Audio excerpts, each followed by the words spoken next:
সর্বশেষ ইউনিয়ন পরিষদ নির্বাচনেও ব্যক্তি বাছাই করার সুযোগ ছিল না, কারণ যখন কোন নির্বাচন দলীয় প্রতীকে হয় ওই জায়গায় তখন আর ব্যক্তি মূল্যায়ন করার সুযোগ থাকে না, যাচাই বাছাই করার সুযোগ থাকে না।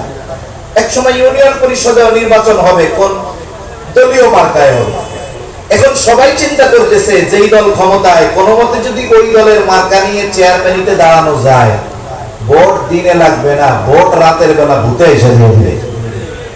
এই জন্য দেখা গেছে কি মার্কা একটা, কিন্তু ওই মার্কা চায় 20 জন। মার্কা কয়টা?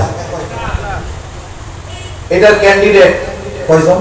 20 জন, এই একই মার্কা চায়। তখন কি হবে? পাবে তো একজন।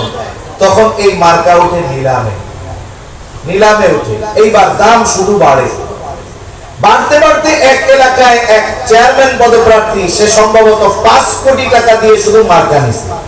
মার্কা নিতে লাগছে কয় কোটি? 5 কোটি। এরপরে সে এবার চেয়ারম্যান পদপ্রার্থী ওই দলের পোস্টার ছাপাইছে। পোস্টারে কি লিখছে?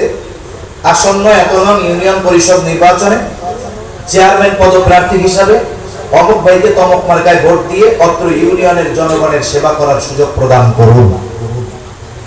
এখন বলেন তো, যেই লোকটা 5 কোটি টাকা দিয়ে মার্কা কিনতে পারে, ওই লোক যদি ওই ইউনিয়নের লোকের সেবা করতে চায়, ওর কি চেয়ারম্যান হওয়ার দরকার আছে? ও তো অনেক সম্পত্তির মালিক, ওইটা দিয়েই তো মানুষের উপকার করতে পারে, সেবা করতে পারে। তার মানে কি বলেন, যদি নামের সাথে চেয়ারম্যান পদটা লাগানো যায়, দায়িত্বটা পাওয়া যায়, 5 দিছি বেশি না, সাথে একটা সৈন্য যোগ করে এটা উসুল করব। ইনভেস্ট 5 করছি, 50 উসুল করে ছাড়বো। এজন্য এখন দায়িত্ব নেওয়ার প্রতিযোগিতা চলে। দায়িত্বের জন্য একজন আরেকজনকে হত্যা করতে পর্যন্ত পিছপা হয় না। তবে এই দায়িত্ব আমানত, সরকারি দায়িত্ব হোক আর বেসরকারি দায়িত্ব হোক, রাষ্ট্রীয় হোক আর সাধারণ যে কোনো দায়িত্ব হোক, আমরা প্রত্যেকটা দায়িত্বকে আমানত মনে করব। বলেন ইনশাআল্লাহ।